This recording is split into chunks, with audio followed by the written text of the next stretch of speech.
नमस्कार दोस्तों, कैसे हैं आप लोग। नेक्स्ट एपिसोड जो है ये टॉपिक है उन्नति के लिए रहा। उन्नति के लिए साधन। और 27 फरवरी 1964 को खत्रियों के स्थान अजमेर में किया गया स्वामी लीलाशाह महाराज का ये प्रवचन है। शुरू करते हैं। एके में शक्ति। एके में शक्ति है। 2 दिन 4 12 आए, परंतु यदि एक आए तो जयराम जी की। एक अर्थात एके में शक्ति है। कपड़े को देखो, उसमें धागों ने मिलाप किया है तो वह हमें ढक बैठा है। सर्दी गर्मी बारिश से बचाता रहता है। नाव में चढ़कर उस पर पहुंचा जा सकता है क्योंकि वहां लकड़ी का मिलाप है। व्यस्त रहो। एक संत जौ व गेहूं दोनों को मिला रहा था। किसी ने पूछा, यह क्या कर रहे हो? कहने लगा, बाद में अलग अलग करूंगा। क्यों? क्योंकि मन को व्यस्त रखना है। स्वयं को परखो, किसी की शिकायत न करो। स्वयं को देखो, समझदार बनो, अच्छे स्वभाव वाले बनकर चलो। अपना रति मात्र अवगुण भी पहाड़ जितना मानो। कमियां निकालो। स्वयं में कमियां हैं तो एकता करके उन्हें दूर करो। खत्रियों में दहेज की बीमारी नहीं है, परंतु दूसरी बीमारियां हैं। बचपन में सगाई व शादी करते हैं, अभी पहले की बातों को ले बैठे हैं। कच्चे फल तोड़ेंगे तो क्या लाभ होगा? बचपन में शादी करोगे तो क्या होगा? बड़ा होने पर सगाई करनी चाहिए। घर का कुआं खारा होगा तो उसका पानी पिएंगे क्या? दूसरे के कुएं का पानी मीठा होगा तो वही पिएंगे। बच्चों को उत्साहित करो। आजकल के गुरु।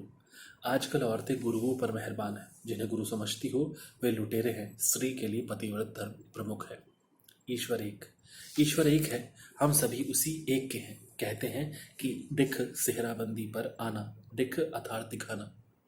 दूल्हे दिखाते हैं कि वह शादी करने जा रहा है। सबका अर्थ है, जिसको अंगरक्षक कहते हैं, इसका अर्थ है अंगों की रक्षा करने वाला। हाथ जोड़कर नमस्कार करते हैं, इसका अर्थ है परमात्मा एक है तथा हम सब उस एक के हैं। एकजुट होवे। स्वयं में एकजुट होवे, परंतु इसका यह अर्थ नहीं है कि एकजुट होकर किसी गरीब को व्यर्थ सतावें। गरीब देखो तो उसकी सहायता करो। बड़ों का काम है रक्षा करना तथा आशीर्वाद देना। छोटों का काम है सेवा व सत्कार करना।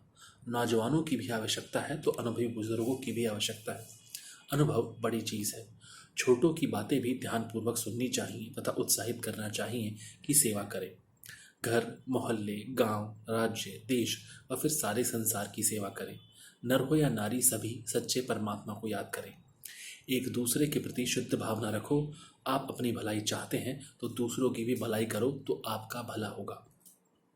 ईश्वर कब याद होगा? अक्सर यह शिकायत रहती है कि ईश्वर का नाम स्मरण नहीं होता। याद करना आसान है। जहाँ जब चाहो ईश्वर को याद करो। ईश्वर का अपने भक्तों पर प्यार है। जो भलाई के कार्य करेगा उसका हृदय उज्जवल होगा तथा फिर ईश्वर भी प्रसन्न होगा। सेवा बड़े तीर्थ व यज्ञ के समान है। द्वेष भाव दूर फेंक दो। स्वयं में प्रेम कैसे होगा? हमदर्दी से। प्रेम ईश्वर का स्वरूप है। द्वेष भाव है काल रूप। आप उसकी भलाई करो तो वह आपकी भलाई करेगा। कमजोरियां हम में से निकल जाएंगी। सौभाग्यवान कौन? जो अपना कर्तव्य पालन करे। धन्यवाद। जय श्री राम, जय साईं लीलाशाह।